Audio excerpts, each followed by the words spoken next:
Penyebab Brigadir Nur Hadi tewas tak wajar di kolam renang. Pesta bareng dua wanita di villa.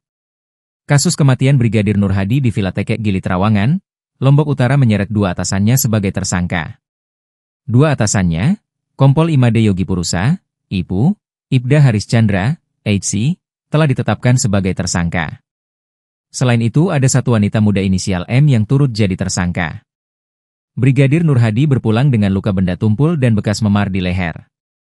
Selain itu, ditemukan tanda Brigadir Nur Hadi tewas dengan cara ditenggelamkan.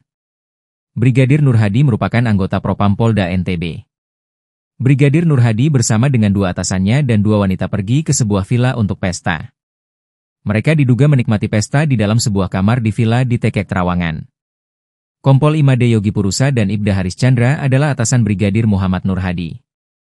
Kompol Imade Yogi Purusa dan Ibda Haris Chandra saat ini sudah dipecat dari kepolisian atau pemberhentian dengan tidak hormat, PTDH, pada Selasa, 27 Mei 2025.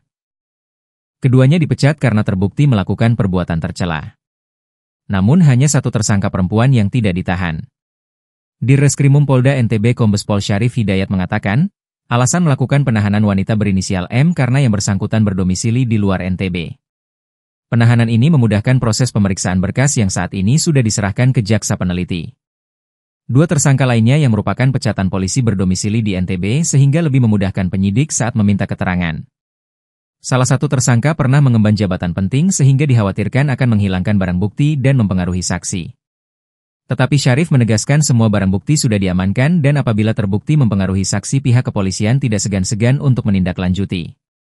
Atas perbuatannya ketiga tersangka dijerat dengan pasal 351 dan 359 KUHP tentang penganiayaan dan kelalaian yang menyebabkan kematian dengan ancaman hukuman 5 tahun penjara.